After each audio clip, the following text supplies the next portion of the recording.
Assalamualaikum warahmatullahi wabarakatuh. Alhamdulillahirrabbilalamin. Wabihi nasta'in wala umuri dunya waddin.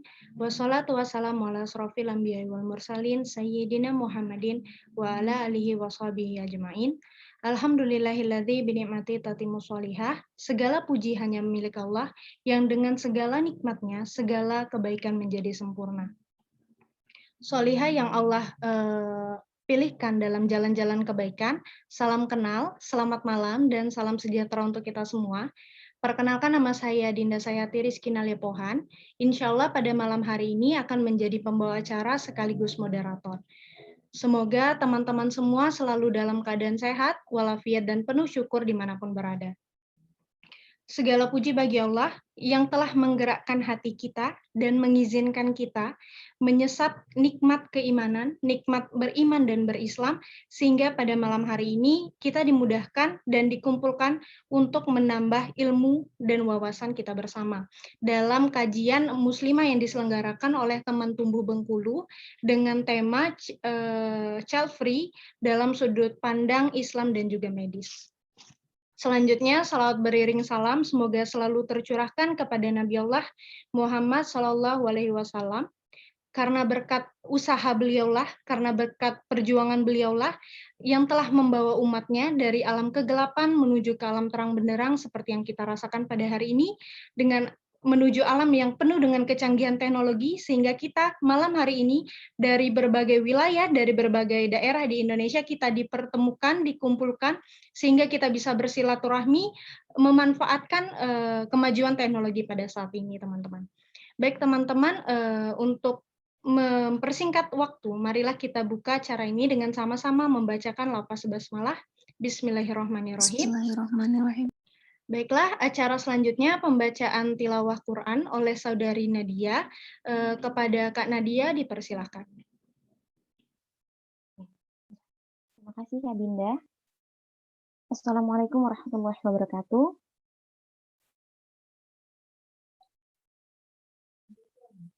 A'udzu billahi minasy syaithanir rajim. Bismillahirrahmanirrahim. Ha ya ain sad. Dzikru rahmati rabbika 'abdahu Zakaria إذ نادى ربه نداء خفيا قال رب إني وحن الأزم مني واشتعل الرأس شيبا ولم أكن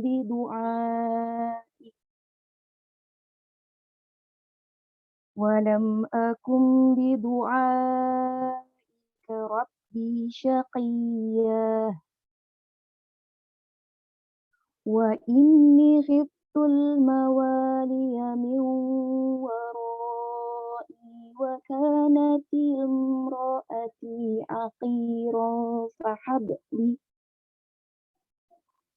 عاقرا فهب لي من لدنك وليا يرثني ويرث من آل يعقوب واجعله رب رضيا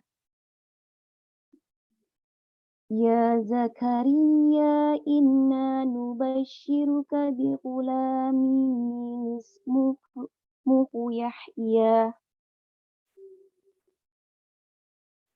اسمه يحيى لم نجعل له من قبل سميا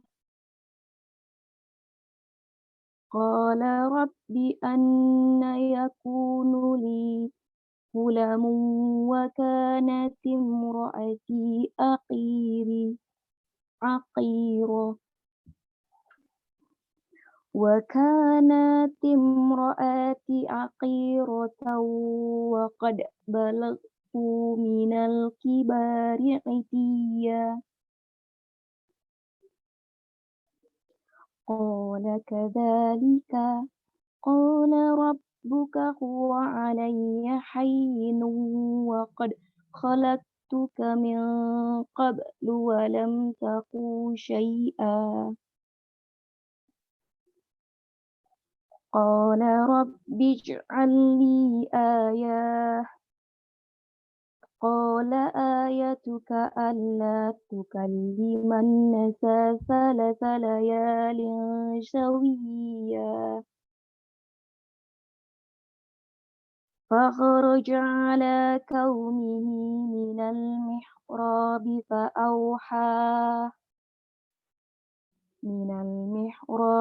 فأوحى إليهم أن سبحوا بكرة وعشيا dengan menyebut nama Allah yang Maha Pengasih lagi Maha Penyayang.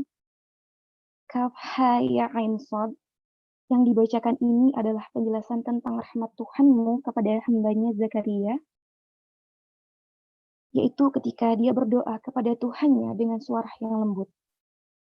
Dia Zakaria berkata, "Ya Tuhanku, sungguh tulangku telah lemah dan kepalaku telah dipenuhi uban. Dan aku belum pernah kecewa dalam berdoa kepadamu, ya Tuhanku.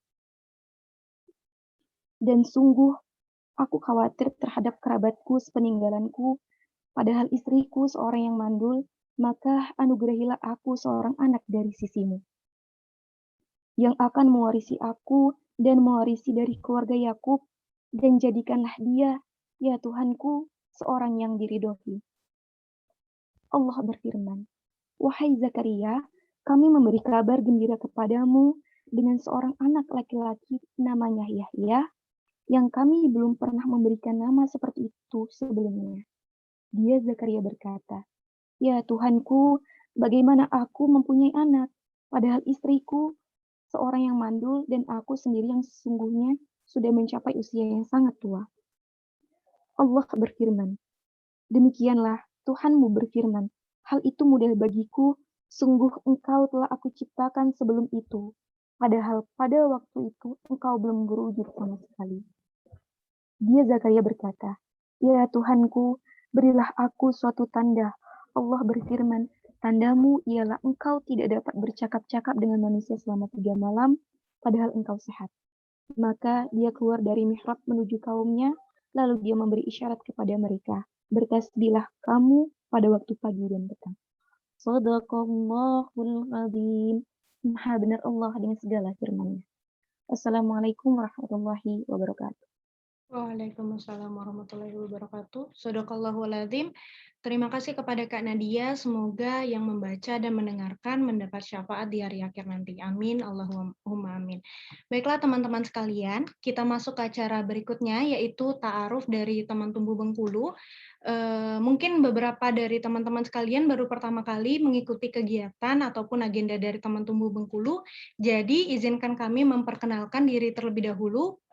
Apa itu komunitas teman tumbuh Bengkulu? Baik, mungkin kepada Kak Nadia boleh minta tolong di-share videonya, Kak.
Oke, baik. Terima kasih Kak Nadia. Jadi begitulah teman-teman, profil dari komunitas teman tumbuh Bengkulu. Jadi sesuai dengan moto kami, mendekap teman, melangitkan iman, tumbuh bersama menggapai surga. Jadi kajian kita pada malam hari ini merupakan salah satu agenda rutin yang biasa teman tumbuh laksanakan setiap minggunya. Dan juga selain itu kami juga menyelenggarakan acara amal, yaitu Gerakan Peduli Sesama dan Celengan Kebaikan. Jadi teman-teman sekalian bisa bergabung bersama kami. Info lengkapnya ada di Instagram Teman Tumbuh. Untuk donasi bulan ini insya Allah akan disalurkan pada akhir bulan dengan tujuan pembagian paket sembako kepada masyarakat yang terdampak COVID ya teman-teman. Jadi kalau teman-teman mau join di program-program Teman Tumbuh, nanti bisa cek langsung di Instagram kami @temantumbuhbengkulu. Oke, terima kasih. Acara kita selanjutnya, sebelum masuk ke inti dari acara kita malam hari ini, izinkan saya untuk membacakan CV dari pemateri kita. Tolong Kak Nadia di-share.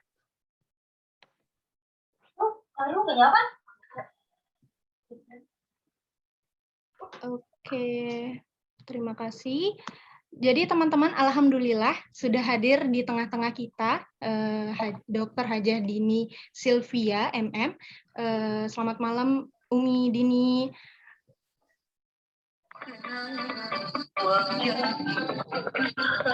Baik, mohon maaf teman-teman, boleh di-mute dulu ya. Barulah, milih lah. Harus webinar. Baik,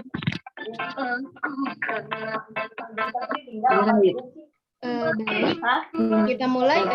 Umi Dini, Dr. Dini Sylvia, atau yang akrab disapa dengan Umi Dini, lahir pada tanggal 29 Juni 1970. Saat ini Umi Dini bekerja sebagai ASN di Dinas Kesehatan Provinsi Jambi dan mengelola klinik di Kota Jambi dan juga Muara Bungo. Organisasi yang diikuti oleh Umi Dini adalah PLT Ketua Prokami Wilayah Jambi, terus tinggal di Telanepura Jambi. Ini ada disertakan nomor telepon dan emailnya. Teman-teman boleh jika ingin bertanya kepada Umi Dini. Terus Umi Dini merupakan istri dari Haji Rudi Wijaya SSI Apoteker yang merupakan anggota DPRD Provinsi Jambi. Umi Dini memiliki 4 orang anak ya yang Masya Allah luar biasa. Ada Abdurrahman Al-Muharik ST, terus ada Izati Inayatullah yang merupakan mahasiswa kedokteran di Universitas Jambi, terus Mudnadiyah Syahidah, mahasiswa DKV ITERA, dan juga Aminah Mutiah yang merupakan siswi di SMP IT Asyidiki kelas 9. Moto hidup dari Umi Dini sendiri adalah menjada wajada, kerja cerdas, kerja keras, kerja tuntas. Itu merupakan CV dari pemateri kita pada malam hari ini. Sudah hadir di tengah-tengah kita Umi Dini. Assalamualaikum Umi.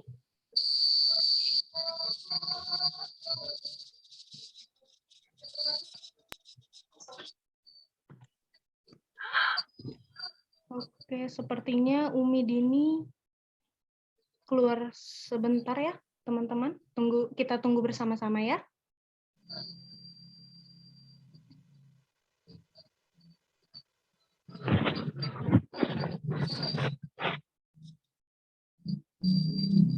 Teman-teman, jika tidak berhalangan, mohon untuk mengaktifkan kameranya ya, dan mikrofonnya dimatikan terlebih dahulu selama acara berlangsung.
Mohon ditunggu ya teman-teman, Umi Dininya terkendala sinyal.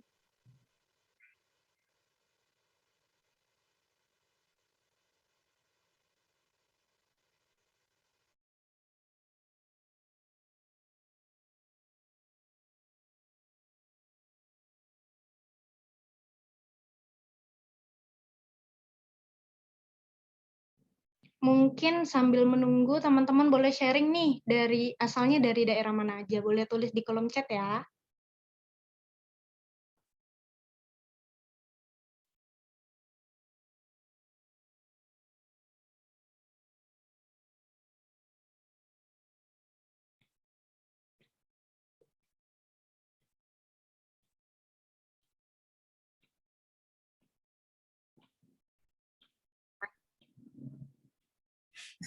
Baik. Assalamualaikum Umi. Waalaikumsalam. Apa kabar Umi? Sehat Umi? Waalaikumsalam Dinda dan kawan-kawan. Alhamdulillah sehat. Apa kabar Dinda dan kawan-kawan? Alhamdulillah baik Umi. Masya Allah Umi.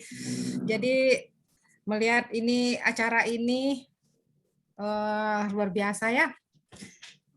Sebelumnya Umi apresiasi ya buat teman tumbuh Bengkulu, buat Dinda, siapa lagi Nadia dan kawan-kawan ya, luar biasa ya, ini salah satu bentuk ya, bentuk semangatnya kalau anak muda ya, dan fresh graduate ya, nah gitu. Jadi Umi jadinya merasa juga lebih malah merasa lebih muda gitu ya melihat ini semuanya sepertinya anak-anak muda semua. Masya Allah. Baik, mohon maaf tadi ya kayaknya ada gangguan sebelum masuk tadi. Suara Umi bisa terdengar ya? Iya Umi, terdengar baik Umi. Alhamdulillah ya. Baik Umi. Baik. Mungkin tadi dari perkenalan udah disampaikan ya oleh host tadi. Sebaik kita sapa dulu semua ya. Bismillahirrahmanirrahim. Assalamualaikum warahmatullahi wabarakatuh. Waalaikumsalam Warahmatullahi wabarakatuh. Alhamdulillah. Ala nikmatil Islam wal iman. Asyhadu an la ilaha illallah wahdahu la syarikalah wa asyhadu anna Muhammad abduhu wa rasuluh wa nabiyya ba'da. Walazi arsala rasulahu bil huda wa dinil haq ala dini kulli walau karihal musyrikun. Amma ba'du. Pertama-tama marilah kita sama-sama senantiasa bersyukur ya kehadirat Allah Subhanahu wa taala atas segala rahmat dan karunia-Nya kepada kita semua. Sehingga alhamdulillah hari ini kita masih diberikan nikmat sehat, iman ya. Semua kesempatan sehingga pada kita masih berkumpul dan kemudian juga bersilaturahim melalui media Zoom ini ya. Anak-anak semua ya, semua insya Allah seangkatan anak-anak Umi gitu ya. Alhamdulillah tentunya apresiasi yang luar biasa buat ini ya Bengkulu yang senantiasa ya selalu tumbuh ya sesuai dengan namanya, tumbuh dalam kebaikan ya. Amin ya. Semoga istiqomah tentunya ya. Pada kesempatan ini Umi diberi judul ini yang lagi fenomenal sekarang ya, atau viral, yaitu child free ya, child free dalam pandangan Islam ya. Jadi memang ini di latar belakangnya ada beberapa ini ya dari beberapa di media adanya artis-artis atau selebgram yang memproklamirkan atau dengan ya, dengan gagahnya mengatakan mereka mengambil sistem apa, mereka akan ini ya dengan mengatakan tidak siap untuk punya anak, atau dengan kata-kata bebas dari anak ini ya. Jadi terkait dengan itu mungkin statement-statement seperti ini menjadi ini juga buat kita, di antara tentu banyaknya wacana-wacana atau tentunya berbagai macam mungkin statement-statement yang kalau menurut kita tentunya perlu kita telaah sebagai orang-orang yang pertama, orang yang beriman, sebagai orang-orang yang berilmu pengetahuan, orang-orang yang telah diberikan oleh Allah kecerdasan, ya, kesehatan. Tentunya kita harus bagaimana menelaah segala sesuatu itu sesuai dengan ini ya, baik itu dari kapasitas syar'i maupun juga dari kapasitas ilmu yang lain. Kalau berarti dengan salah satunya adalah tentang kaitannya adalah dengan ilmu kesehatan atau medis. Ya. Jadi child free mungkin anak-anak Umi semua udah paham mungkin ya, bahasa Inggrisnya artinya bebas dari anak kan itu ya. Jadi sebuah keputusan yang tidak mau memiliki anak ya, walaupun mereka sudah menikah itu ya. Kalau menurut dari lansir dari kamus Cambridge, bahwa child free ini adalah istilah dipakai untuk merujuk pada orang yang memilih untuk tidak memiliki anak ya, atau mungkin suatu tempat yang situasi bebas atau tanpa anak gitu ya. Lanjut. Jadi di antara faktornya jelas ya, karena faktor ekonomi ya, ketidaksiapan ya dengan dalih ekonomi gitu ya. Ya, jadi dengan berdalih ya, mereka tidak siap mungkin apalagi ditengarai juga dengan kondisi COVID pandemi kita yang sudah berkepanjangan gitu ya. Jadi mereka berdalih tidak siap untuk menafkahi anak. Tapi ada juga yang mengatakan tidak siap untuk mendidik buah hatinya menjadi generasi yang lebih baik, karena memang dianggap mereka mengatakan dunia sudah mengalami peledakan penduduk. Kalau bahasa BKKBN ya, yang salah satu lembaga badan yang mengurus tentang jumlah penduduk, akan ada namanya nanti adalah bonus demografi ya, pada tahun 2025 itu adalah bonus demografi, di mana pada saat itu jumlah penduduk ya boleh dikatakan itu meledak ya, meningkat, dan terutama nanti adalah kaum muda ya, kaum yang usia kerja. Nah, gitu ya. Jadi mereka menganggap ini adalah sebuah kejadian yang dianggap over. Jadi seperti berlebih gitu ya. Kemudian juga dengan seperti itu mereka menganggap dengan penduduk semakin meningkat atau terjadinya jumlah penduduk yang terus meningkat, dan tentunya akan terjadi yang namanya over capacity ya, atau kepeledakan penduduk. Dan dengan dalih ini ya, mereka tentunya berusaha untuk salah satunya mengambil sikap seperti ini, yaitu bebas dari anak atau keinginan tidak punya anak ini. Nah, tapi apakah ini sebuah fenomena yang perlu kita ini kan ya.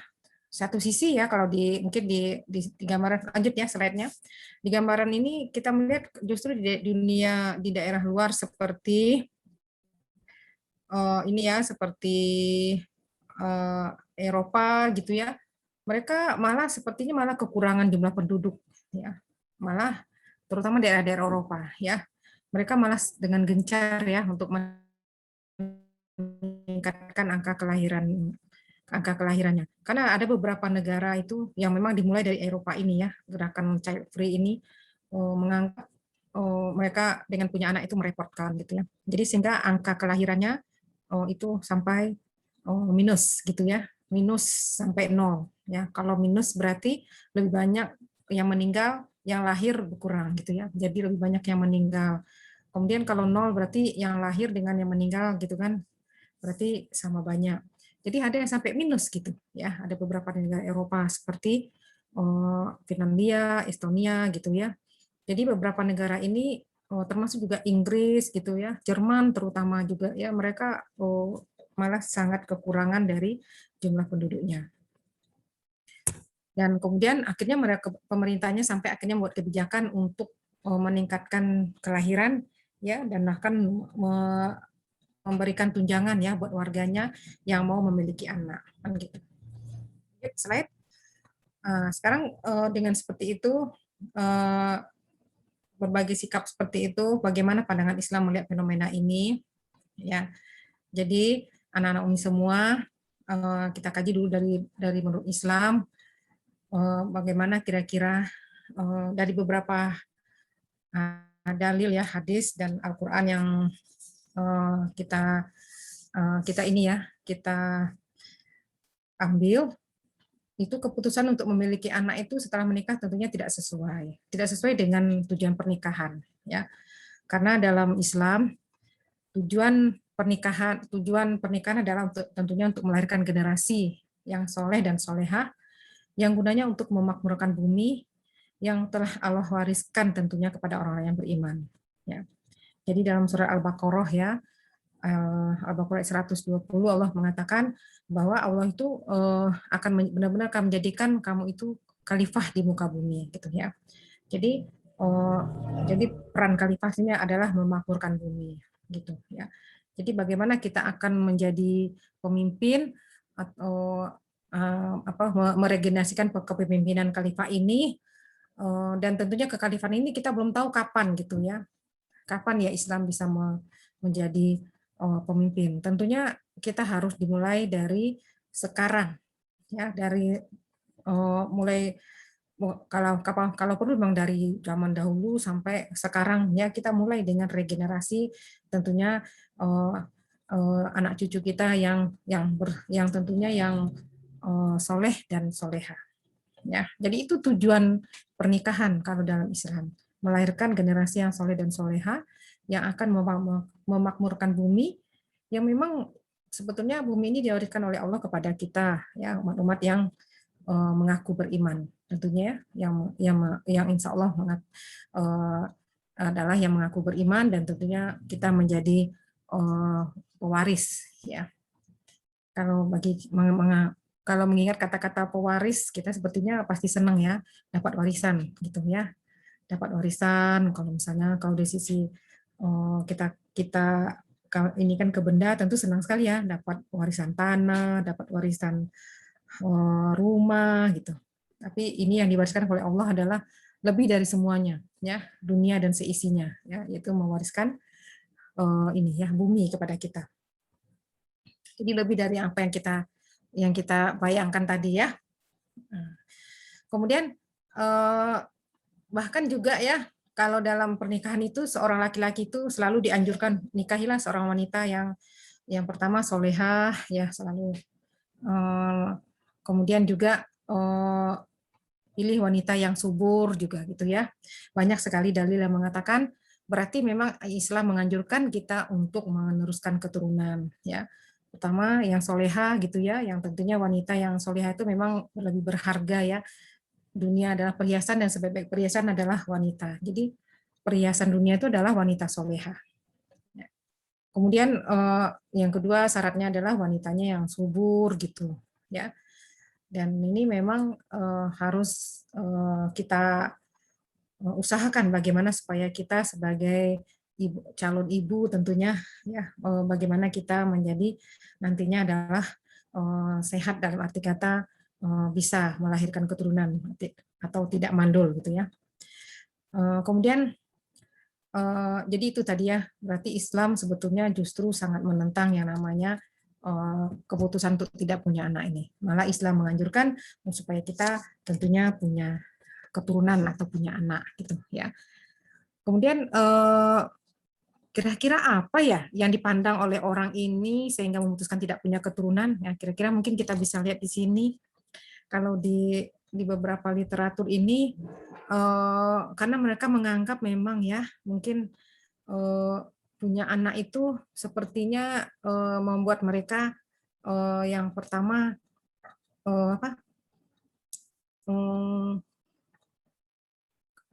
merepotkan, gitu ya, sangat merepotkan. Kenapa mereka memilih seperti itu, kan, gitu ya. Jadi pada beberapa kasus, gitu ya, beberapa kondisi memang ada yang memang yang tidak siap ya untuk punya anak, ya. Jadi kalau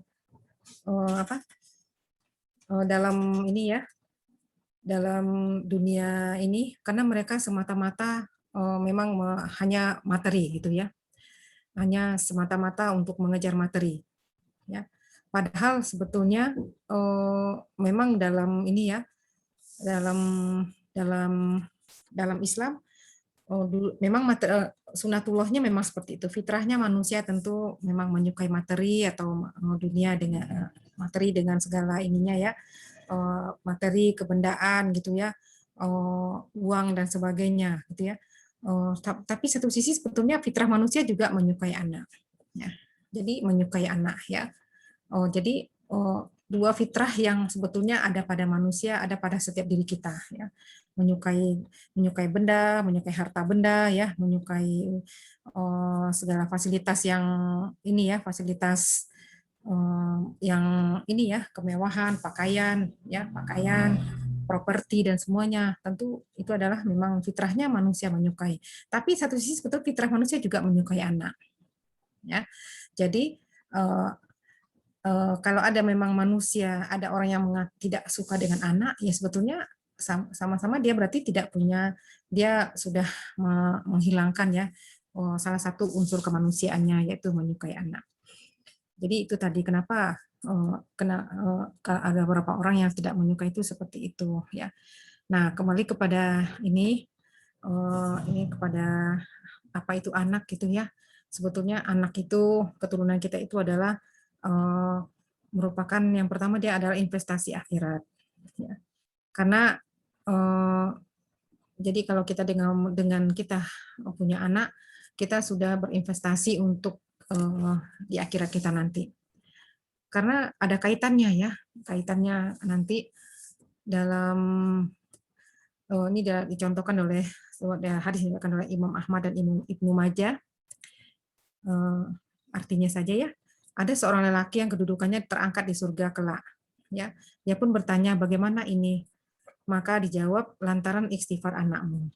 Jadi ada kaitan ya, ada kaitan ya, sehingga ada hubungannya, ada hubungan darah, ada hubungan silaturahim, ada hubungan iman antara seorang anak dengan seorang orang tuanya, sehingga anak tadi membuat ayahnya atau orang tuanya yang sudah di dalam kubur terangkat kedudukannya dan bisa mengantarkan ya orang tuanya ke surga. Ya. Kemudian juga ada hadis yang mengatakan setiap anak itu setiap orang ya, setiap anak Adam itu, jika seseorang meninggal dunia gitu ya, maka terputus segalanya gitu ya, terputus segalanya. Jadi kecuali 3 hal gitu ya. Yang pertama gitu ya, sedekah jariah yang pernah disedekahkannya selama hidup, ya waktu dia hidup, sedekah jariah, wakaf dan semuanya yang pernah diinvestasikannya di dunia, dan kemudian masih dimanfaatkan oleh orang yang masih hidup, itu terus mengalir selagi dimanfaatkan dengan misalnya dia bersedekah gitu ya, kemudian juga menyantuni anak yatim ya, seperti kegiatan teman tumbuh kita ini, kemudian juga membantu rumah tahfiz ya, sehingga anak-anak yang hafal Quran terus membaca Al-Quran. Jadi ke pahalanya buat yang membacanya, kemudian juga yang menginfakkan tadi terus mengalir gitu ya. Kemudian ilmu yang bermanfaat gitu ya, yang kita berikan gitu ya. Jadi kita jangan pelit-pelit ya kalau ada yang bertanya, ada yang minta petunjuk gitu ya. Jadi kita harus banyak memberi ilmu juga gitu ya, banyak belajar dan mengajar gitu ya, timbal balik gitu ya. Kemudian yang ketiga adalah doa anak yang soleh. Nah, doa anak yang soleh inilah salah satu yang menyambut, makanya seorang anak itu merupakan penyambung atau investasi akhirat buat seorang orang tua gitu ya. Ya, jadi anak yang soleh ini sangat bermanfaat ya buat orang tuanya. Jadi tentunya kita tentu tidak menyia-nyiakan kesempatan ini untuk punya anak ya. Lanjut, kemudian di ini ya, lanjut ya.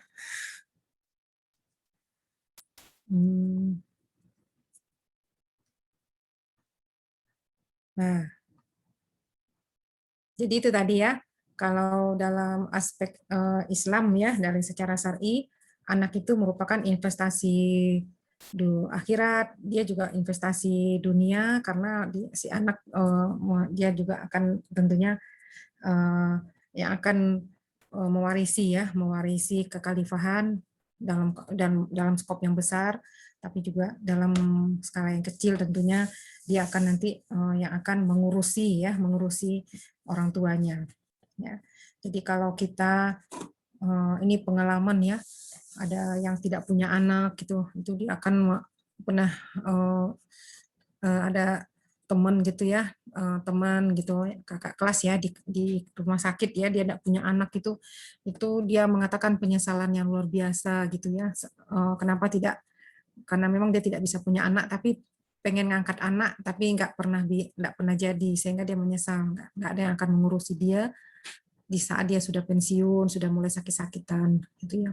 Nah, yang tidak punya anak karena memang faktor dia tidak bisa ya, tapi ingin mengangkat anaknya, dia timbul penyesalan.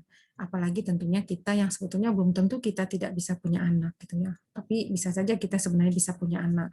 Tapi tentunya penyesalan yang paling pertama itu akan dirasakan adalah di dunia pada saat kita sudah berangsur tua dan kemudian anak kita kemudian kita tidak punya anak. Tidak mungkin, walaupun kita punya uang, walaupun kita punya materi gitu ya, rasanya tidak akan sesempurna darah daging kita ya yang akan mengurus kita nanti. Ya, coba anak-anak Umi, coba adik-adik semua, anak-anak semua perhatikan, kalau kita sakit, siapa yang lebih dominan mengurus? Apakah orang tua kita atau katakanlah perawat atau apa di rumah sakit? Mungkin yang pernah merasakan sakit siapa? Mungkin yang lebih mendekat. Nah, demikian juga nanti kalau orang tua yang sakit, bila orang tua yang sakit gitu, tentu anak yang lebih telaten gitu ya, mengurusi gitu ya. Karena perawat juga punya tanggung jawab yang lain gitu ya. Bidan perawat itu juga dia punya tugas yang lain dan bukan hanya kita yang akan diurusnya kan gitu. Nah, itu ya.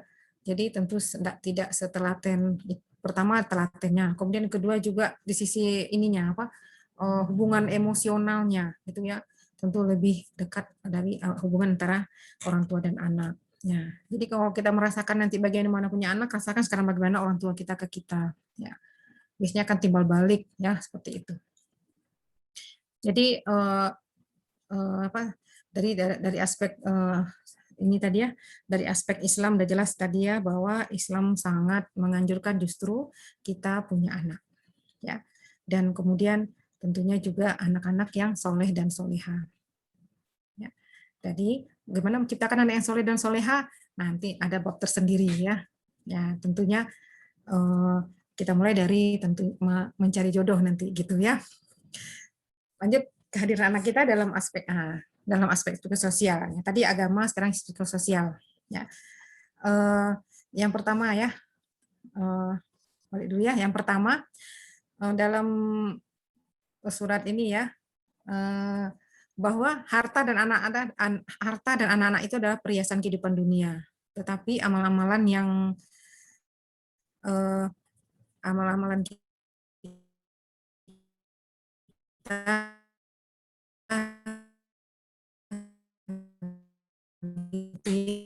ya,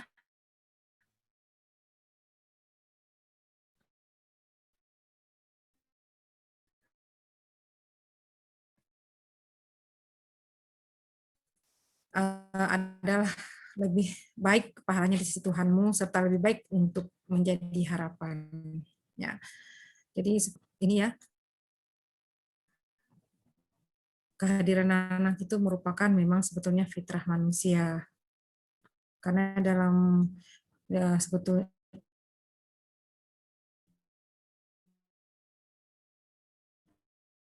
seperti dalam surat Hud ayat 61 dijelaskan ya, dan kepada kaum Samud ya, saudara mereka Soleh berkata, hai kaumku, sembahlah Allah. Sekali-kali tidak ada bagimu Tuhan selain Dia.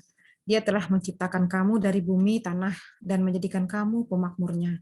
Karena itu mohon ampunlah kepadanya.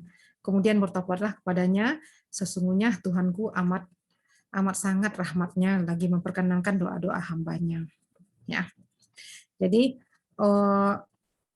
memakmurkan bumi salah satunya adalah dengan menjaga kelangsungan hidup manusia.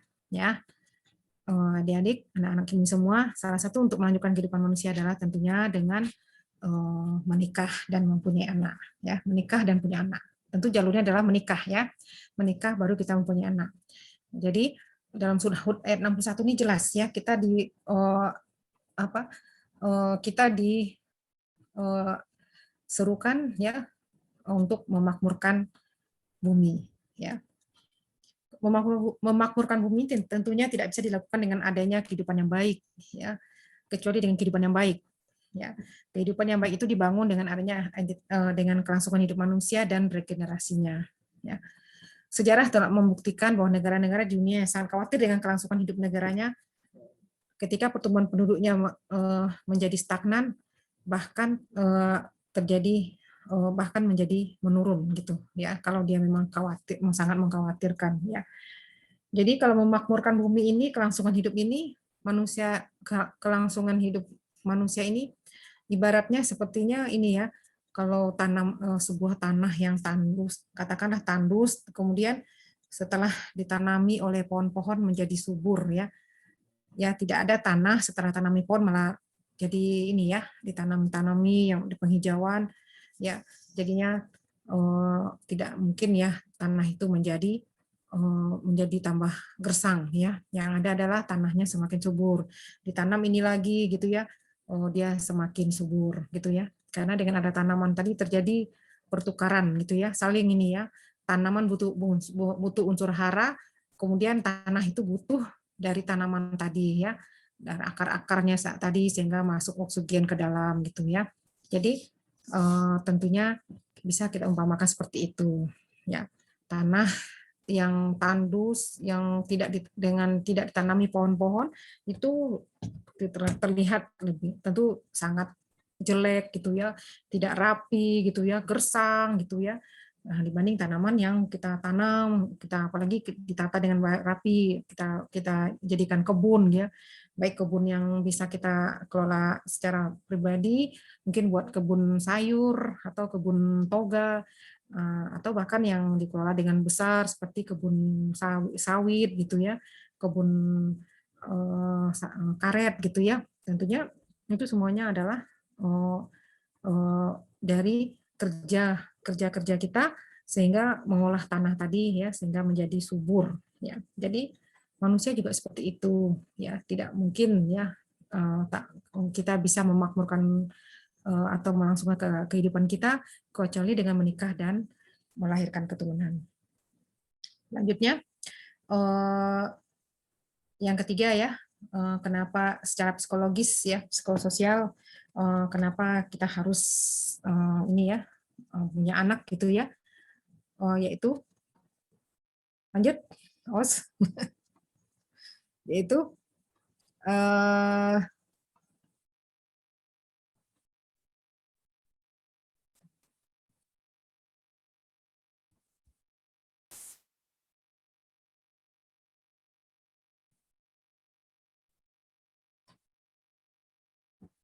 jadi yang ketiga ini adalah bahwa kehadiran anak dari pernikahan yang sah antara laki dan perempuan adalah penegasan akan hak-hak manusia ya, hak asasi manusia ya. Jadi dalam deklarasi ya di Kairo ya, dalam deklarasi Kairo ya, itu KTT Dunia Islam tahun 1990 diatur ya dalam dua paragraf. Pada pasal kedua menegaskan haram kembali cara-cara yang menyebabkan musnahnya manusia, dan syariat mewajibkan penjagaan kelangsungan hidup manusia.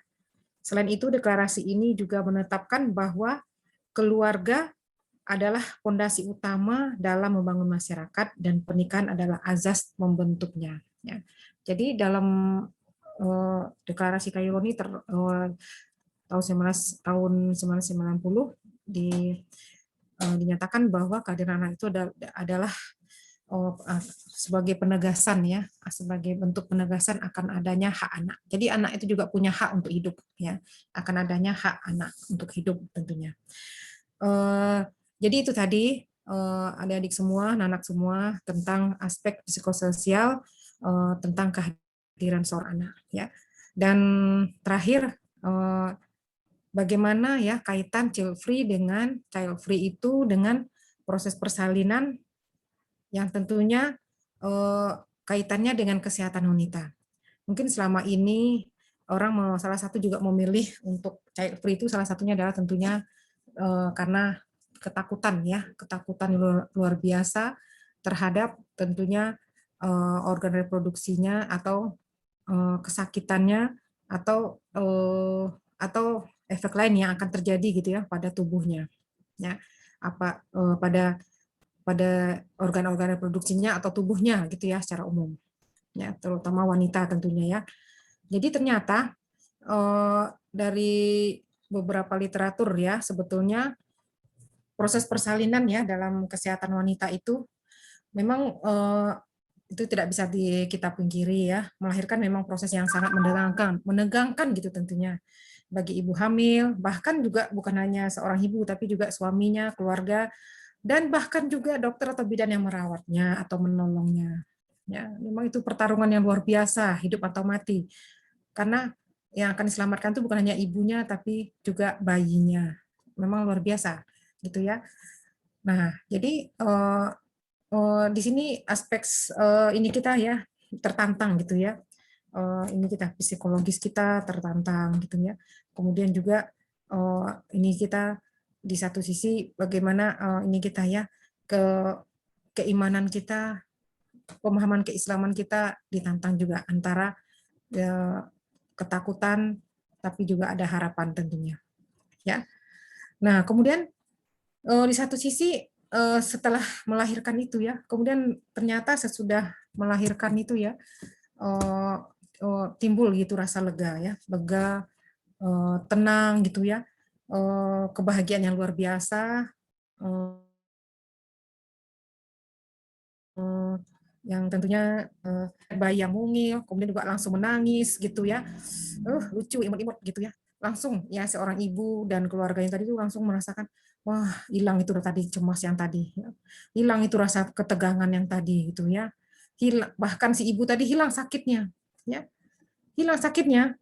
Nah jadi pengalaman Umi sendiri gitu ya, sewaktu si ibu itu sebelum lahir itu pada saat kita lakukan terpaksa kita lakukan episiotomi gitu ya, serep kita gunting itu ya, itu apa dia merasakan apa tuh dok gitu ya, diapain sedikit gitu ya, ini pengalaman Umi ya. Tapi pada saat abinya lahir kita jahit itu sambil kita ajak ngobrol itu enggak terasa sakitnya padahal kita jahit itu tanpa bius gitu, tanpa bius gitu ya. Jadi apa anak-anak Umi yang nanti calon-calon ibu insya Allah ya akan melalui itu semua insya Allah gitu ya, itu tidak terasa. Itulah salah satu yang Umi lihat gitu ya, Umi perhatikan ya, bahkan juga merasakan ya, itu setelah melahirkan itu sakit itu dijahit oleh dokter, oleh bidan itu tidak terasa gitu ya. Padahal itu pakai jarum kemudian tidak pakai bius gitu. Nah gitu, jadi itulah pada saat dia melihat bayinya. Memang fitrahnya seperti itu. Jadi kegembiraan yang luar biasa itu menyebabkan rasa sakit yang sebesar apapun hilang gitu ya. Jadi dan mulai saat itu ya timbul ya, mulai langsung terjadi perubahan. Itu perubahan salah satunya jelas rahim gitu ya, alat-alat reproduksi kita tuh rahim. Itu dari pertamanya besar ya bisa ya karena dia tempat rahim itu tempat bayi itu tadi ya, kemudian langsung mengecil dan mengeras. Itu memang perubahannya cepat gitu, cepat dalam hitungan menit dia harus cepat mengecil kan gitu ya, sehingga pembuluh darah yang tadinya terbuka untuk bayi gitu ya, karena waktu bayi di dalam kandungan itu pada saat sudah aterem itu ya, mau lahir itu pembuluh darah untuk darah yang mengalir kepada bayi itu ya melalui rahim itu hampir 40% gitu, banyak sekali ya.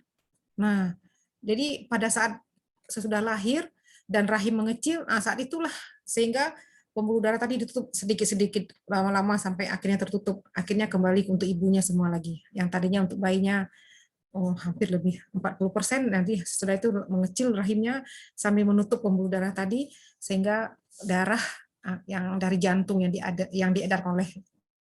dialirkan dari jantung tadi ya, oleh pompa dari jantung tadi 100% untuk ibunya lagi ya. Jadi perubahan rahim, kemudian tentu juga payudara yang awalnya selama kehamilan mungkin belum ada air susu ya, belum ada ASI, nanti perlahan-lahan dengan adanya bayinya lahir ya, dengan kelahiran bayinya, kemudian hormon ininya ya, oksitosinnya semakin berfungsi gitu ya, semakin optimal fungsinya, ditambah lagi dengan rangsangan dari bayinya ya, dengan isapan pertama pada bayinya pada pada jam-jam pertama ya, sampai 2 jam pertama sesudah lahir ya, dengan inisiasi menyusui dini namanya, itu langsung merangsang payudara atau ininya ya, areola dari mamenya untuk mengeluarkan ASI-nya. Nah, itu tadi ya payudara. Sehingga ASI-nya semakin tambah diisap lagi sama bayinya, semakin banyak produksi ASI-nya. Ya. Kemudian pada kulit ya. Jadi pada kulit yang mungkin awal waktu hamil itu mungkin ada yang, dan ini memang tidak semuanya ya, ada beberapa orang yang memang terjadi bercak-bercak hitam gitu ya. Biasanya nanti sudah melahirkan jadi berkurang sampai malah mulus ya, bisa mulus lagi ya. Jadi melahirkan itu bisa membuat kulit kita menjadi lebih, ada yang membuat yang pertama jerawatan menjadi tidak berjerawatan, yang pertama kulitnya agak kering menjadi agak sedikit berminyak gitu ya, lentur ya. Benar-benar inner beauty ya, bisa lebih cantik ya. Jangan percaya ya anak-anak Umi ya, sebenarnya melahirkan itu membuat kulit lebih cantik loh, lebih lentur, lebih ini ya, glowing, nah, gitu. Glowing ya. Karena ada beberapa hormon itu yang membuat hormon estrogennya kembali meningkat ya, yang memproduksi ini ya, memproduksi minyak gitu ya, kelenturan kulit itu adalah estrogen. Jadi kulit semakin bagus ya. Kemudian berat badan, nah biasanya nih ada yang memang pengaruh berat badan ini sangat, memang ada yang berbeda ya. Ada yang memang langsung berkurang gitu. Ada yang semakin mungkin karena kuat ya bayinya menyusu, jadi makannya harus banyak, jadi semakin berat. Jadi beragam juga ya. Tapi jelas terjadi perubahan. Jadi ada yang bertambah, ada yang berkurang ya. Jadi semua perubahan itu memang dikendalikan oleh hormon yang mengarah kepada pembentukan organ-organ, pemulihan kembali dari organ-organ reproduksi wanita. Jadi terjadi pemulihan, ya. Jadi tidak ada istilahnya sakitnya tuh yang permanen atau mungkin irreversible, tidak. Tapi pemulihan berarti reversible, bisa kembali seperti utuh kembali, ya. Jadi perubahan itu adalah reversible atau bisa pulih kembali seperti sedia kala. Jadi dengan demikian dan pemulihan ini ya terjadi pada masa nifas, biasanya mulai dari awal dari sesudah bayi lahir, kemudian lahir plasenta sampai lebih kurang 40 hari atau masa nifas, itu terjadi perubahan-perubahan itu gitu ya. Jadi bisa aja nanti kalau sudah 40 hari si ibu tuh bisa aja nanti seperti tampilannya bisa aja seperti anak gadis yang belum punya anak gitu ya. Kalau memang juga dia juga dirawat juga ya, perawatan badannya, makannya, pola makan yang baik juga pengaruh, itu juga itu ada pengaruhnya ya. Kemudian juga itu ya ininya ya, mengendalikan emosinya gitu ya, sering senyum gitu ya, sabar ya gitu ya, tidak stres gitu ya. Jadi kalaupun stres itu biasa, tapi jangan, jadi kita harus kendalikan stres gitu ya. Tapi kalau kita bisa mengendalikan stres, kemudian juga sabar gitu ya, kemudian penuh dengan rasa syukur dengan kelahiran anak itu gitu ya, sehingga auranya aura kebahagiaan, nah itu ya, itu akan berpengaruh kepada penampilan kita, apalagi tentunya ke bayinya ya, bayinya juga semakin sehat gitu ya. Jadi anak-anak Umi itulah semuanya pengaruh. Jadi tidak ada ya tentunya menyakitkan ya melahirkan itu ya sebetulnya ya, tidak ada ya. Jadi malah ada beberapa, kalau di buku ASI itu ya, kalau di tentang pentingnya ASI ya. Jadi ASI yang kita berikan kepada bayi yang sempurna ya, yang on demand ya, sesuai dengan kebutuhan bayi itu ya, berarti yang menyusui yang optimal tadi, itu bisa membuat kulit ibunya lebih bersih ya, lebih lentur gitu ya. Kemudian terbentuklah kolagen-kolagen yang banyak untuk ibunya, yang merangsang terbentuknya kolagen ya. Kemudian postur ibunya semakin malah ini ya, semakin bagus ya. Jadi sehingga lemak-lemak tadi yang di perut yang berlebih-lebih itu ini ya, terkuras ya, dikuras, semuanya dirubah menjadi ASI ya. Dirubah oleh tubuh ya, oleh metabolisme kita menjadi ASI. Nah, jadi salah satu untuk ini ya, untuk pembentukan body language ya, membentukan tubuh kita bagus juga nih ASI nih. Jadi ternyata ya kalau dipelajari tentang manfaat ASI. Nah, jadi dengan demikian kalau di aspek medis, insya Allah ya tidak ada yang membuat ini ya kesakitan gitu ya, atau mungkin juga cacat atau yang seperti yang ditakutkan orang ya terhadap ini ya terhadap seorang wanita gitu ya. Dan tentunya ini menjadi dasar buat kita dari aspek medis ya, tidak ada yang membuat orang tidak harus menjadi takut ya untuk punya anak gitu ya, untuk melahirkan ya. Mungkin itu dari Umi tentang child free ya dalam pandangan Islam dan medis. Sedikit banyaknya mudah-mudahan mudah-mudahan bisa bermanfaat tentunya ya, bisa dimengerti dan bermanfaat, dan tentunya semoga menjadi penyemangat ya buat ini ya teman tumbuh Bengkulu dan ini ya, dan calon-calonnya ini mudah-mudahan teman tumbuh Bengkulu semakin jaya ya, semakin bisa mengangkat isu-isu lagi yang lebih yang sesuai ya, yang aktual, isu aktual, dan kemudian juga bisa sesuai ya dengan kondisi kita atau dengan di lapangan, aplikasi penerapannya di lapangan gitu ya. Jadi apresiasi yang luar biasa tentunya bakal Umi sih menganggap ini luar biasa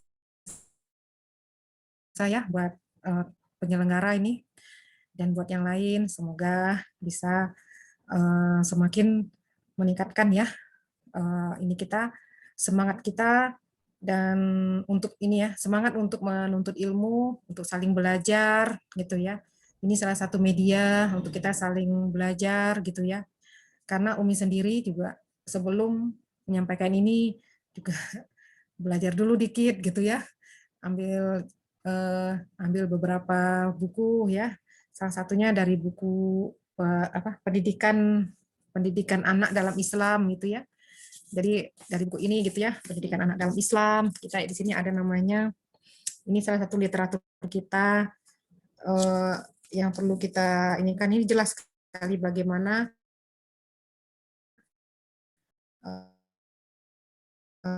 mulai dari kenapa pentingnya menikah, kemudian bagaimana kita memilih pasangan, kemudian sesudah itu bagaimana pernikahan itu, bagaimana proses pernikahan yang Islami, kemudian juga bagaimana kehamilan sampai melahirkan ya gitu.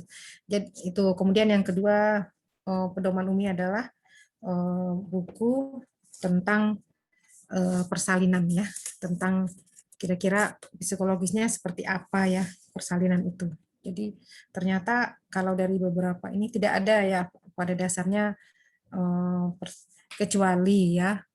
Nah, ini kecuali memang wanita-wanita yang memang tidak dibolehkan hamil itu memang ada penyakit. Nah, mungkin belum disampaikan tadi ya, seperti penyakit jantung ya. Jantung itu pun pada misalnya sudah grade yang kedua, ketiga, atau kanker rahim, kanker payudara yang sudah stadium 3 ke atas gitu ya. Ada beberapa kondisi yang membuat memang si ibu atau wanita atau calon ibu itu sangat berisiko ya, berisiko untuk punya atau melahirkan gitu ya.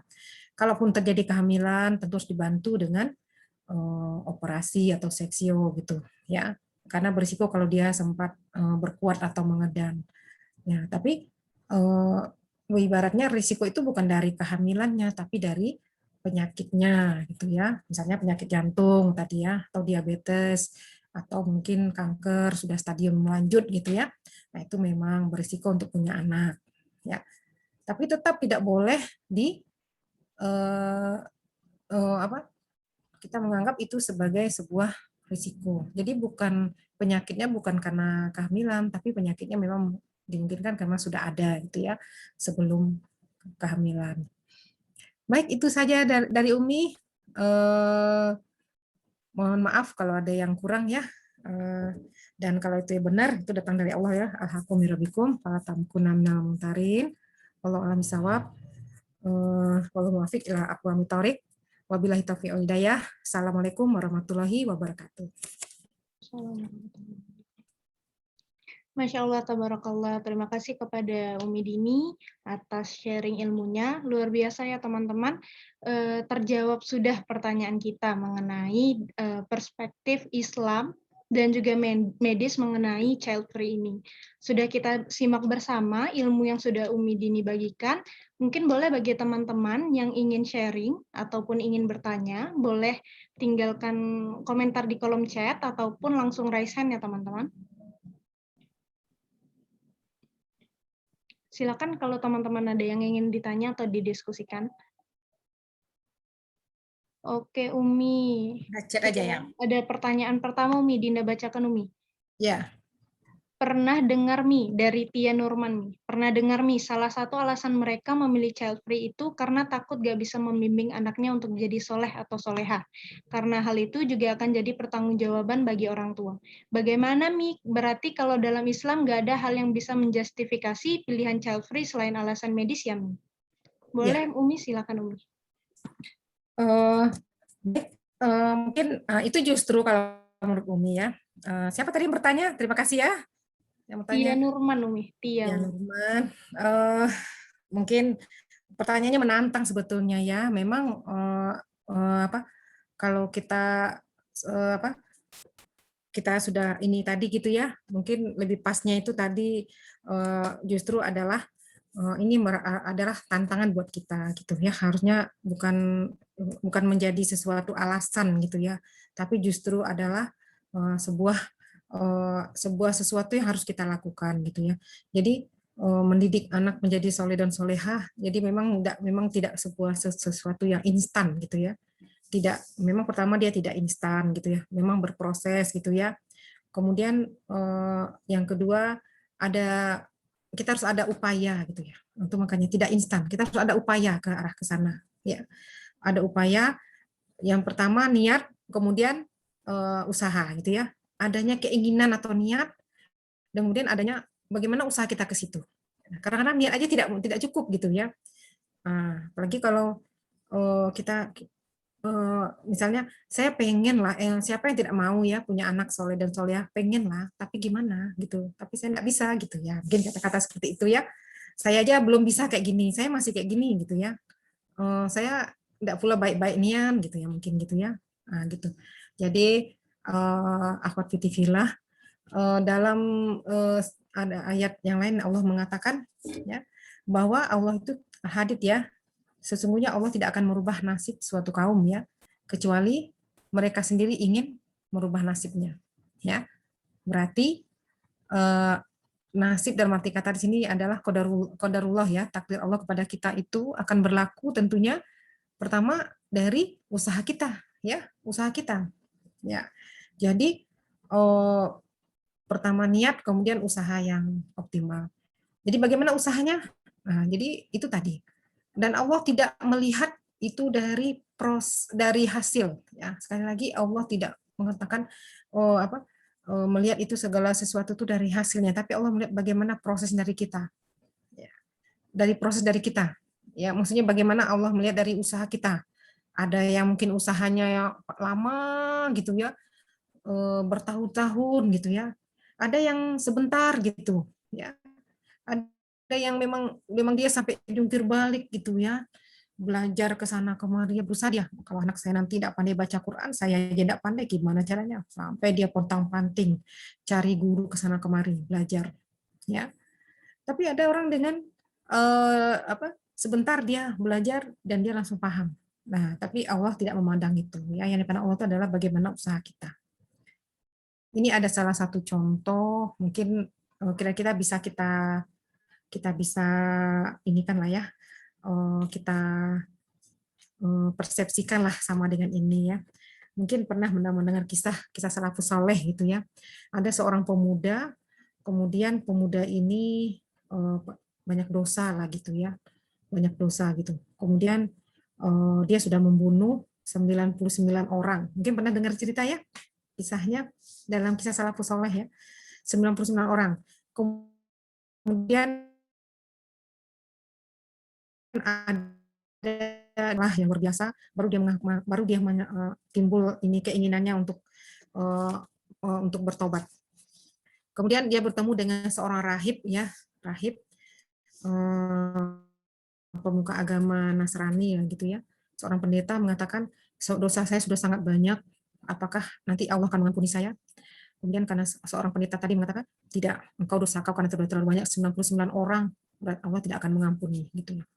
Langsung dibunuhnya. Pas pendeta itu adalah yang ke-100-nya ya. Yang ke-100, bayangkan. Dibunuhnya langsung. Jadi dia tidak terima, dikatakan tidak terima. Kemudian dia berjalan terus ya. Dia terus berusaha gitu ya mencari orang yang akan bisa mengajarinya, dia mau bertobat. Kemudian ketemu dengan seorang ulama. Kemudian ulama salafus saleh gitu ya, dia bertanya, dosa saya sudah sebanyak, sudah 100 orang saya bunuh. Gitu kan. Apakah Allah akan mengampuni saya? Bisa diampuni? Bisa, kata ulama. Itu haknya Allah ya. Allah itu Maha Pengampun dan Allah tidak pernah mengingkari janji ya. Allah Al-Ghafur, Maha Pengampun, dan Allah la tukhliful mi'ad. Allah itu tidak pernah mengingkari janji. Yakin aja kau dengan dua itu, kata ulama ini. Jadi tolong tunjuki saya. Kemudian kata ulama, kau harus pergi ke sana, kau belajarlah tentang Islam gitu ya. Pergi suatu daerah ke sana gitu ya. Ke itu ya, suatu tempat, ditunjukinlah ke sana, dia harus belajar ya.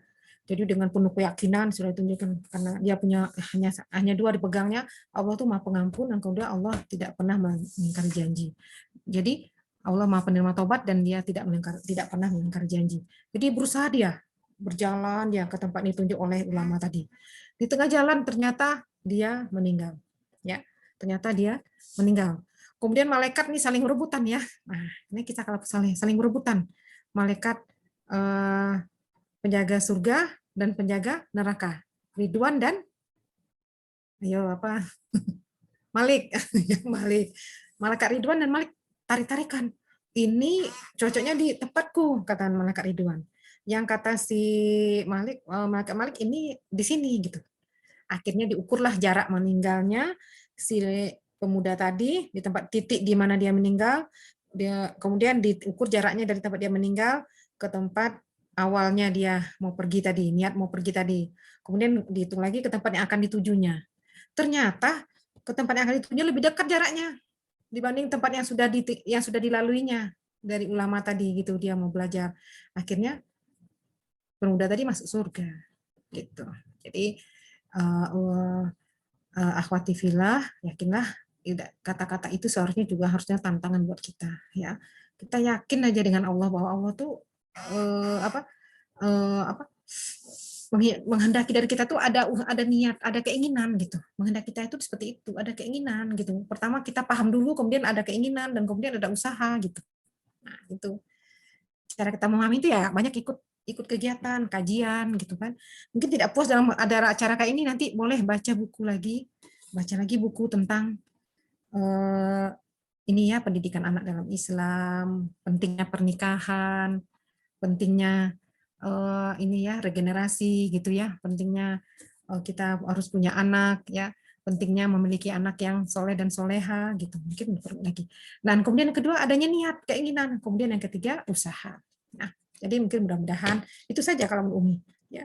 Jadi sebenarnya tidak ada dalih yang bisa kita bisa pertahankan, misalnya dari yang seperti tadi, kalau kita memang, kecuali kalau kita memang tidak ada niat tidak ada keinginan. Ya. Jadi itu tadi ya. Jadi mulailah dari usaha niat kita pertama. Jadi malah kalau mendidik anak menjadi soleh dan soleha itu memang pertama tidak instan. Jauh hari dari awal-awal, malah sebelum menikah. Ya. Dari sekarang bekali ilmu, ya. Ya bukan hanya sertifikat pernikahan yang siap nikah ya, tapi juga diimbangi dengan banyak ini ya, belajar baca-baca buku gitu. Nah kemudian mudah-mudahan tentunya di samping itu berdoa selalu ya, berdoa dengan Allah, dapatkanlah jodoh yang memang baik gitu ya, jodoh yang memang pertama yang soleh gitu ya. Jadi cocok kan kalau yang laki-lakinya soleh tentu calonnya biasanya sekufu nih, baru dapat yang soleha kan gitu. Ya. Biasanya gitu, jarang ya yang terjadi seperti seperti Firaun dan dengan istrinya Aisyah ya. Nah itu istrinya soleha, suaminya kafirun kan gitu. Nah tapi yang kebanyakan biasanya jodoh itu adalah sekufu. Nah kalau kita menginginkan pasangan yang soleh, kita tentu harus soleha dulu gitu, gitu ya. Nah, mulai dari itu. Kemudian dan terus belajar ya. Bukan berhenti sampai di situ, ya. Bagaimana kita proses misalnya proses khitbah menikahnya yang Islami, terus belajar gitu. Dan kemudian setelah itu sudah menikah, siap-siap untuk menunggu kehamilan sambil baca buku, baca Quran, baca buku. Nanti sambil ini baca ini lagi gitu ya, baca buku lagi gitu ya. Jadi kemudian juga saling berdiskusi karena ilmu itu terus memang ilmu yang namanya ilmu itu memang berkembang terus ya. Jadi ini pengalaman ya dari Umi ya. Dulu ada majalah Umi dan sekarang karena memang orang sudah banyak belajar karena berita itu udah rata-rata online ya. Dulu ada majalah Umi. Umi dulu kalau baca majalah Umi itu yang ditengok dulu pertama adalah selalu ini apa masalah ini anak. Nah, masalah di situ ada kolom namanya psikologi anak. Dan Umi merasa selalu setiap membaca itu kayak seperti ilmunya baru gitu. Jadi seolah apa ya tema hari ini? Oh tentang ini. Merasa oh ini gitu loh ya. Kayaknya kok baru tahu gitu kayak enggak pernah dengar baru tahu oh tentang ini. Jadi luar biasa apalagi dengan perkembangan saat ini mungkin Akhwati Fillah kalau menjelaskan mungkin tentang masalah-masalah dari anak ya sampai remaja itu luar biasa ya. Dan jadi tentu luar biasa yang kadang-kadang di luar jangkauan kita terjadi pada anak-anak yang ya mungkin yang terlahir atau mungkin tidak di bawah bimbingan orang tua yang maksudnya anak-anak yang dengan bermasalah gitu ya. Jadi tentunya bagaimana kita punya antisipasi ya, punya antisipasi dari awal. Jadi pendidikan anak psikologi anak itu ternyata berkembang terus gitulah, pokoknya berkembang gitu ya, selalu apalagi tentu dunia medis juga, dunia ini ya, dunia psikologi anak gitu ya, psikolog itu ilmunya sangat berkembang. Nah gitu, itu pengalaman Umi. Jadi Umi merasakan sendiri ternyata kalau kita belajar itu, nah itu filosofinya belajar itu ya semakin kita belajar kita semakin banyak yang kurang. Ya, dan tentu ingin belajar terus gitu. Jadi kebalikannya kalau orang yang tidak mau belajar, dia merasa sudah tahu. Padahal sebenarnya dia tidak banyak tahu gitu ya. Jadi kalau filosofinya ilmu itu gitu ya, orang yang pandai itu adalah orang yang merasa tidak tahu. Kebalikannya, orang yang bodoh sebenarnya adalah orang yang merasa tahu gitu. Ya gitu. Jadi belajar, sekali lagi belajar ya. Belajar ikro kan itu membaca dan belajar. Ya. Jadi itu tadi prosesnya ya sambil diskusi gitu ya kita jalani prosesnya terus belajar insya Allah Allah akan bukakan jalan buat kita ya kemudian ada usaha yang maksimal gitu ya misalnya untuk belajar pertama dengan belajar tadi kemudian juga menjaga sholat kita menjaga kesehatan kita ya usaha yang maksimal tadi ya kemudian menjaga makan olahraga gitu ya kemudian aktivitas-aktivitas lainnya gitu ya. Jadi bagaimana ini adalah semacam usaha-usaha yang harus kita lakukan untuk menjadikan kita solehah, dan tentunya insya Allah anak kita menjadi solehah juga. Amin ya. Itu tadi ya. Mungkin itu yang bisa kami sampaikan. Mudah-mudahan nggak puas ya. Nanti bisa baca buku lagi ya. Ya, mungkin itu masih ada Dinda. Masya Allah Umi ya. Mungkin itu Mudah-mudahan puas ya. Iya. Kepada Kak Tia, semoga menjawab ya jawaban dari Umi tadi. Mungkin ini ya Umi, kesimpulannya tadi harus diupayakan ya Umi, dan diusahakan untuk mendapatkan anak yang soleh-solehat tersebut tidak instan gitu ya. Kayak teko mungkin ya Umi, untuk mengisi gelas-gelas kosong, kita harus memastikan kalau diri kita sendiri tersebut ada isinya gitu ya Umi ya.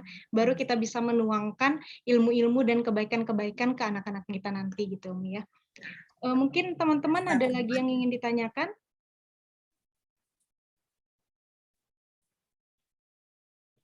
Boleh di raise hand ataupun ditulis di kolom chat, mungkin satu pertanyaan lagi gitu.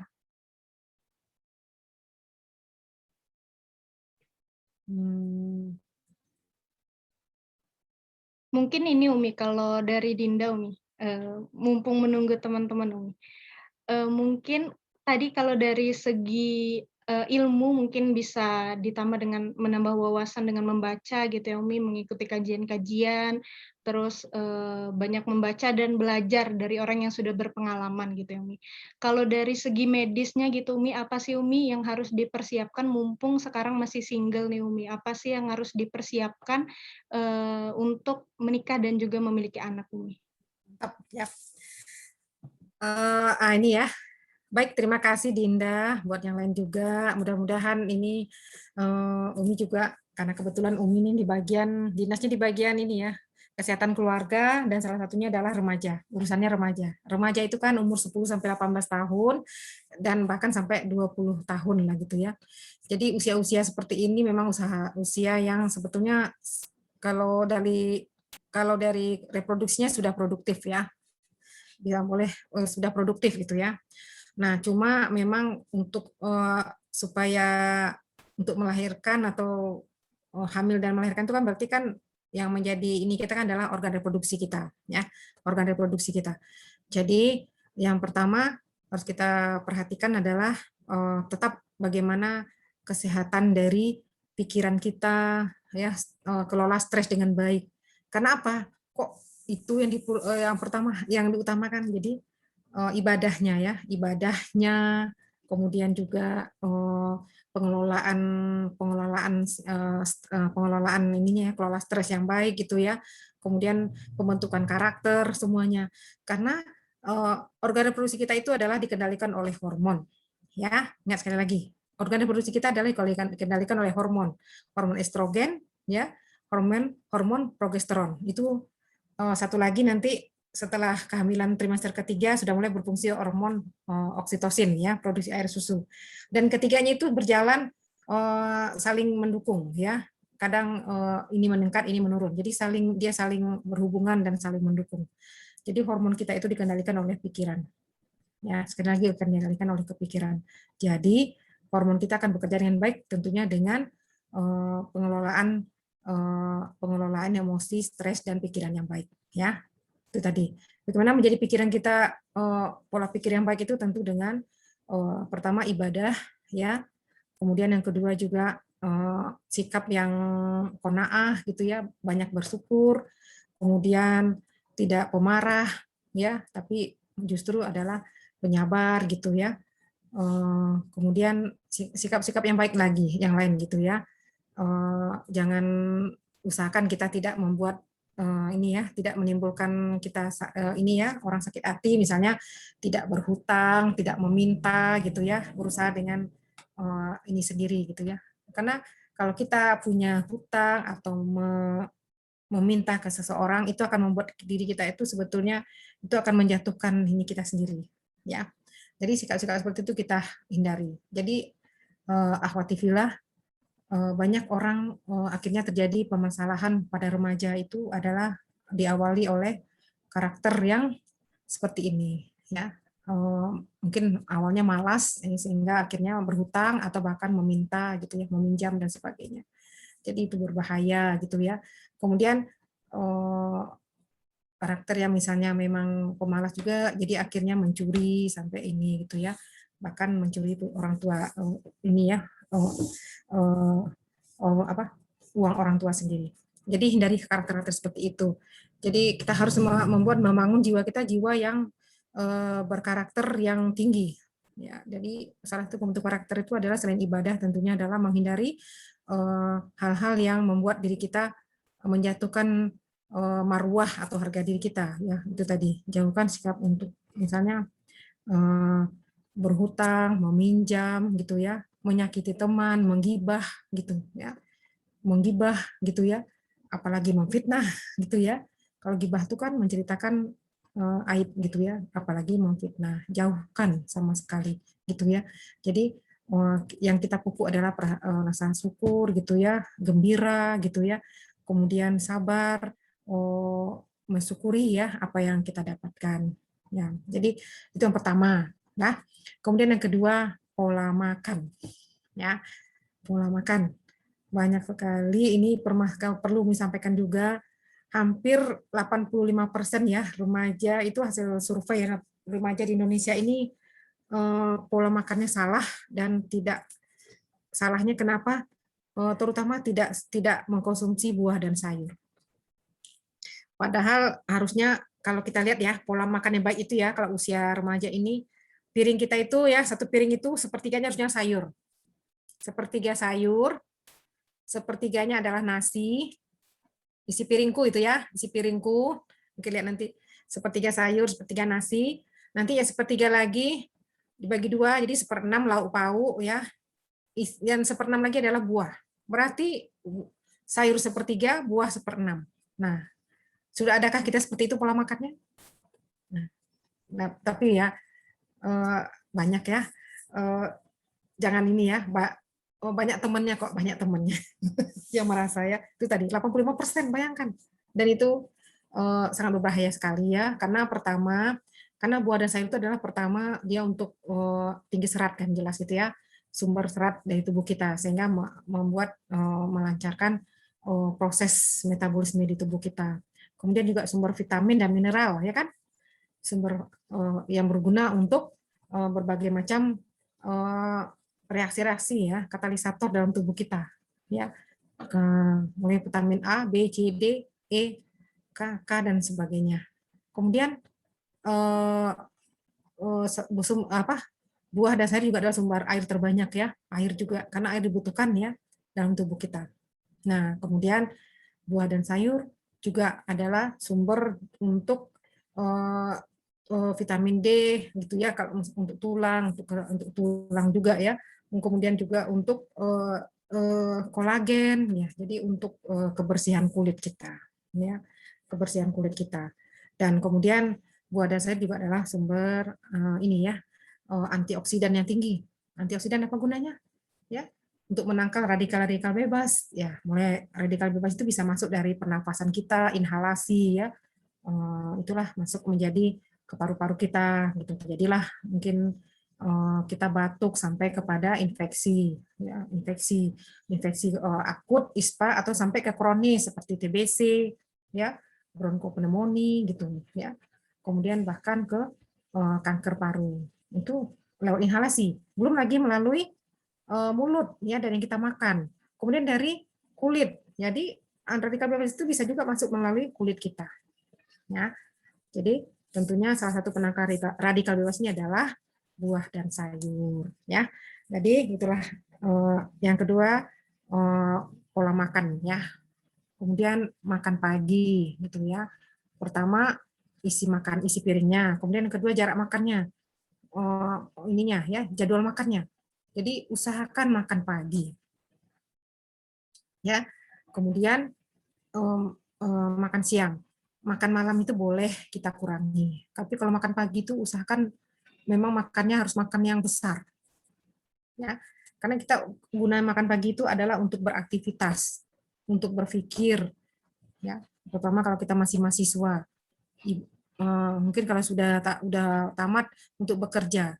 Jadi otak kita tuh lebih banyak butuh energi dibanding organ yang lain. Ya.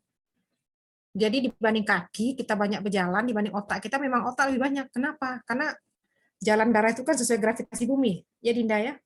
Makanya untuk otak lebih banyak karena tinggi ya. Lebih tinggi, naik ke atasnya perlu energi yang besar ya. Nah, makanya butuh energi yang lebih banyak dia untuk otak kita. Jadi jangan heran kalau nak sarapan pagi, nanti jam 8 udah mulai nguap-nguap gitu, nguap. Jam 9 ngantuk, ya kan? Jam 10 enggak juga tidurin, akhirnya pusing, akhirnya enggak konsentrasi gitu ya. Jadi bahkan pagi ya. Jadi memang kalau enggak terbiasa mungkin awal-awalnya agak susah, tapi kita harus dibiasakan ya. Dibiasakan dari sekarang ya. Jadi itu pola makan yang salah, tidak sarapan pagi ini termasuk juga kebiasaan buruk pada remaja kita, dan itu nilainya juga hampir 80%. Ya.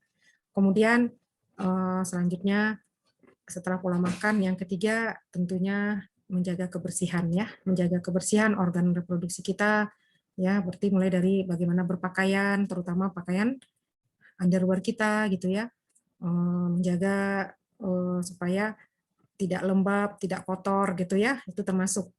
Dan kemudian juga tidak ketat ya, jadi itu tadi bukan hanya kelembabannya maksudnya, tapi juga jangan biasakan memakai yang ketat gitu, itu akan mengganggu ya, akan mengganggu ini kita ya, mengganggu ini kita, organ reproduksi luar kita. Kemudian kebersihan ya. Jadi ada beberapa infeksi ya, infeksi daerah ini ya, infeksi dari saluran kencing dan juga organ reproduksi kita ya. Dan yang paling banyak ya pada wanita, yang paling ditakutkan pada wanita itu adalah kanker rahim ya. Kanker rahim yang kita sebut kanker rahim, walaupun sebenarnya kejadiannya itu bukan di rahim tapi di leher rahim ya. Jadi penyebab terbanyak dari kanker serviks ini ya adalah human papillomavirus, dan ternyata penyebarannya adalah ascendent gitu ya. Ascendent itu maksudnya naik ke atas dari bawah ya. Jadi dari infeksi daerah vagina gitu ya, daerah organ reproduksi kita di bawah, luar gitu ya, daerah luar gitu ya, dari vagina, infeksi dari sana akhirnya naik sampai ke atas. Jadi jarak vagina dengan leher rahim itu sekitar 12 cm kan gitu ya gitu. Jadi ternyata ada juga infeksinya ini terjadi tidak selalu karena hubungan seksual ya, tapi juga bisa pernah terjadi karena itu tadi infeksi ascendent.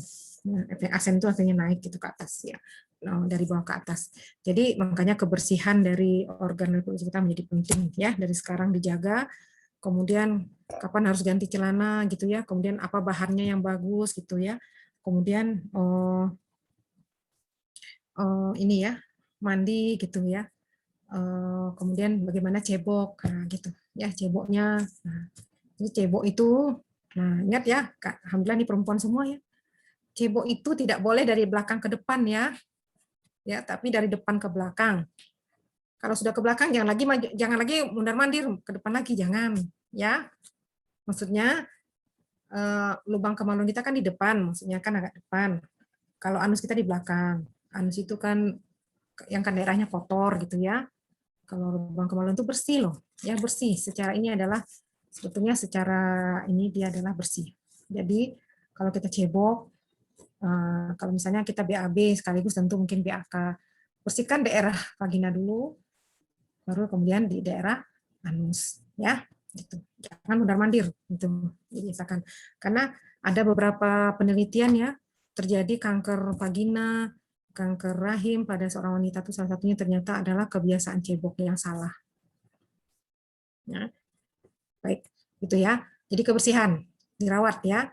Kemudian yang penting juga tentunya untuk menjaga ini kita adalah menjaga ini kita adalah bagaimana biasanya kita seusia-usia ini kan memang lagi memang aktif gitu ya, hormonnya aktif gitu ya. Jadi kita tentu ada semacam naluri-naluri ya, suka dengan lawan jenis, itu sudah memang fitrahnya gitu ya. Kemudian ada rangsangan-rangsangan tertentu yang kadang-kadang secara spontan terjadi gitu ya, rangsangan untuk melihat yang porno, sampai kepada melakukan dan onani, masturbasi gitu ya. Itu termasuk salah satu, bukan hanya pada laki-laki ya, pada wanita bisa juga terjadi. Nah, jadi untuk hal yang seperti itu, menghindari seperti itu, salah satunya kita isi dengan kegiatan-kegiatan yang bermanfaat ya. Tidak ada yang lebih ini dilakukan adalah dengan mengalihkan ya, mengalihkan dengan kegiatan-kegiatan yang bermanfaat, yang ini ya, yang produktif ya, sehingga kita bisa mengalihkan perilaku menyimpang tadi. Ya, itu termasuk perilaku menyimpang dan tidak tertutup kemungkinan kalau kita pertama banyak waktu luang ya, banyak waktu luang, kurang aktif ya, kurang sibuk. Nah, jadi itu membuka peluang untuk terjadinya hal seperti itu. Jadi adik-adik semua, akhwatifilah, isilah waktu luangnya dengan kelola waktu luangnya dengan baik ya gitu. Jadi pengelolaan waktu ya. Jadi lebih baik kita sibuk. Salah satunya adalah sibuk dengan hal-hal yang seperti inilah ya, dengan kegiatan-kegiatan seperti ini ya. Jadi kita menutup peluang atau mengurangi, meminimalisir ya terjadinya itu tadi ya, pengaruh-pengaruh negatif-negatif tadi. Karena kita tidak mungkin kalau kita tidak bisa, apalagi kalau era gadget sekarang ini ya, kita mau baca Quran aja muncul kadang iklan yang ini ya. Misal di HP kita kan ada, kita baca Qurannya di HP, baca Al-Masuratnya di HP, itu muncul iklan-iklan yang tidak senonoh lah gitu ya. Tapi secara tak sengaja terbuka oleh kita. Nah, itu misalnya akan membuat kita ikut, akhirnya keingintahuan kita tuh karena tinggi ya, ingin tahu, ini apa ceritanya gitu, apa kelanjutannya gitu ya. Kayak apa sih obatnya? Karena memang ingin tahu tuh memang sudah menjadi fitrahnya remaja ya, ingin tahunya besar. Nah, jadi salah satunya adalah pengelolaan waktu. Ya. Jadi para psikolog juga sepakat penyebab dari salah satunya penyimpangan itu adalah pengelolaan waktu yang tidak baik. Banyak waktu luang sehingga banyak memenuh. Nah, jadi cara mengantisipasinya adalah kita harus sibuk, cari kesibukan. Ya. Mungkin punya hobi apa, salurkan ke hobinya. Mungkin yang hobinya bertanam, ya enggak apa-apa. Yang hobinya olahraga. Ya. Jadi mungkin kita akan mendapatkan justru kita dengan salurkan hobi kita, malah kita menjadi bisa menjadi mencari prestasi di sana ya. Mungkin yang hobi olahraga gitu ya, yang hobinya berbunga, mungkin ada nih menanam bunga ya, yang hobinya buat kompos ya mungkin ya, yang hobinya dengan melihara hewan silahkan gitu ya. Hobinya memang bagaimana sehingga di rumah itu banyak ada burung, ada kucing, macam-macam ini ya silahkan gitu ya. Dan jadi kita sibuk. Jadi hari ini, aduh ini belum dikasih makan, aduh ini belum mandiin gitu ya. Jadi kesibukan tuh salah satu membuat sebetulnya salah satu yang membuat terapi justru ya, terapi dan sekaligus juga menghindari kita dari hal-hal yang negatif tadi.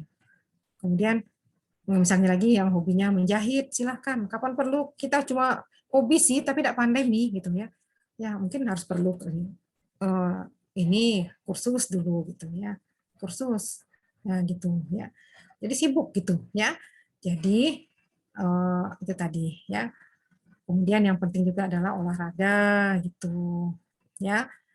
Antara jam tidur, istirahat dengan olahraganya gitu harus bagaimana diatur ya. Jadi mungkin pada saat kita harus olahraga, sebaiknya olahraga gitu ya.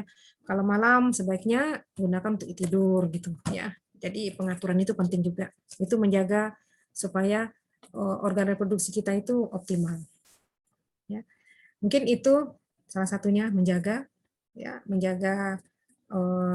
bagaimana supaya organ reproduksi kita pertama sehat, optimal, dan tentunya juga kita siap baik secara mental maupun fisik ya. Jadi kita bukan siap dari fisik aja untuk punya anak, tapi juga secara mental sudah siap. kalau kita hanya siap dari sisi fisik gitu ya, memang kalau udah umur 18-20 tuh pasti udah siap gitu ya. Ya, sudah haid kan? Berarti udah siap secara fisik. Tapi secara mental belum tentu gitu ya. Makanya banyak terjadi ada fenomena kalau ibu melahirkan namanya penyakit baby blues gitu ya. Baby blues gitu ya, stres ibunya. Ya. Ini banyak juga, cukup banyak ya kasusnya. Ibunya habis melahirkan stres. Itu namanya ini ya, sindrom baby blues. Ya. Jadi ibunya stres sampai kepada skizofren, kelainan jiwa. Tidak siap dia melihat bayinya tidak siap dia setiap malam bayinya bangun ya. Orang saat tidur bayinya bangun gitu ya. Gitu ya. Pagi-pagi dia beraktivitas bayinya tidur. Nah, gitu. Nah, gitu iramanya bayi dulu ya awal-awal. Nanti lama-lama dia baru menyesuaikan. Jadi tidak siap. Itu tidak siap mentalnya.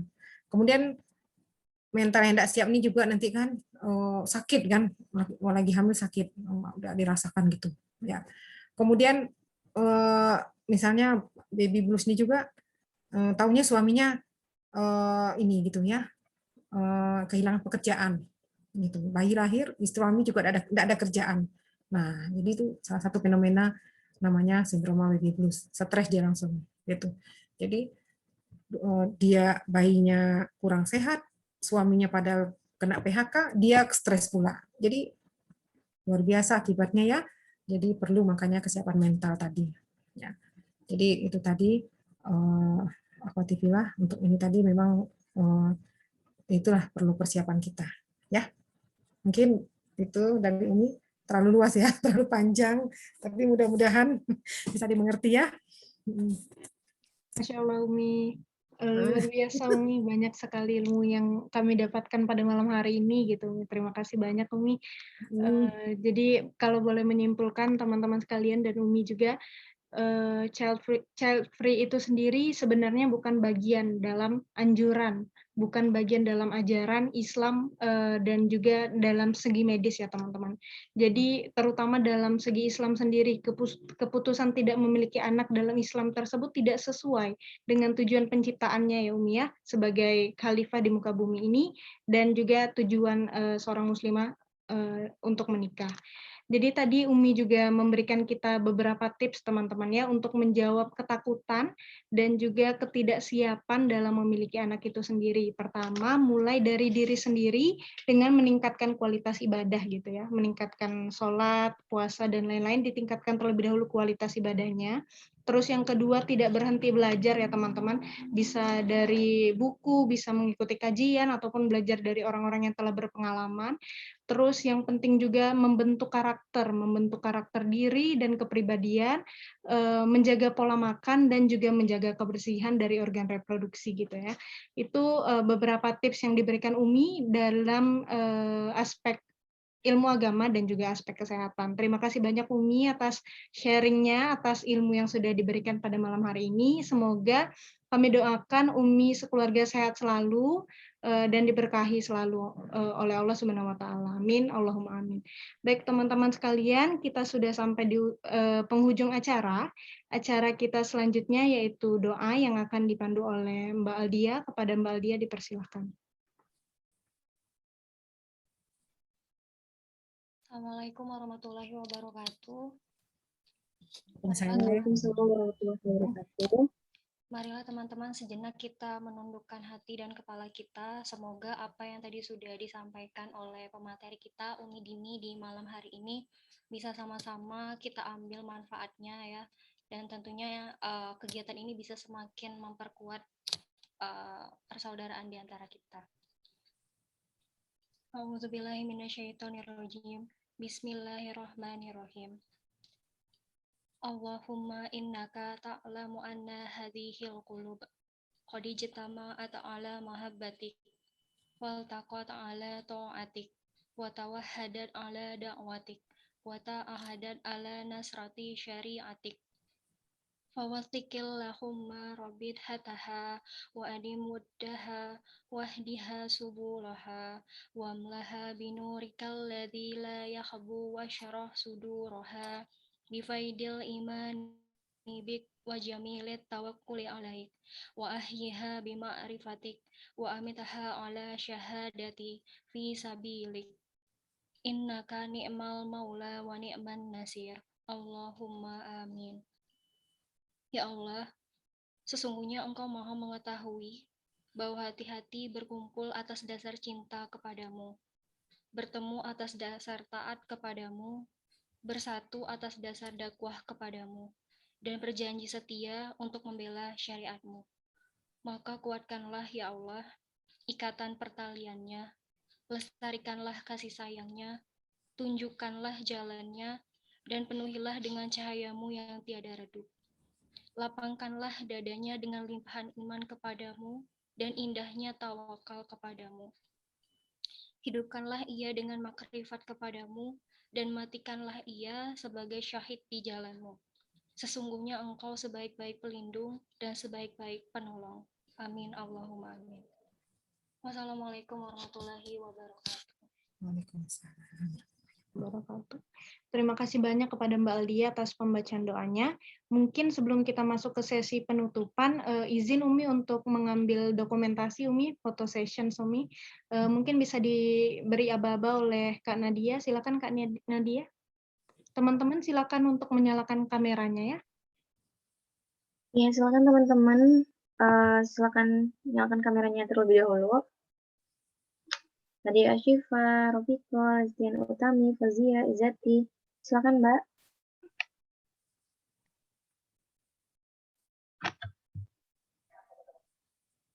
Oke, kita mulai aja kayak Dinda ya.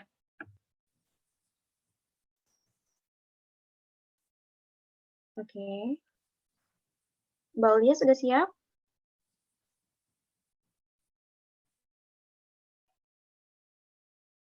Oke. Hitungan ketiga ya teman-teman. 1, silakan menghadap kamera masing-masing. 1, 2, 3. Oke. Tahan sebentar.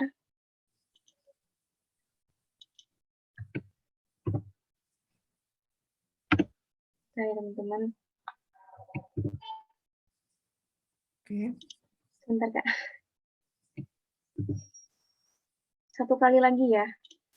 Kak, 1 kali lagi. Oke, 1 lagi teman-teman ya. 1, 2, 3. Oke, udah Kak Dinda. Oke, baik. Terima kasih Kak Nadia. Saya ucapkan terima kasih banyak kepada Umi Dini dan teman-teman sekalian yang sudah hadir dalam majelis ilmu ini.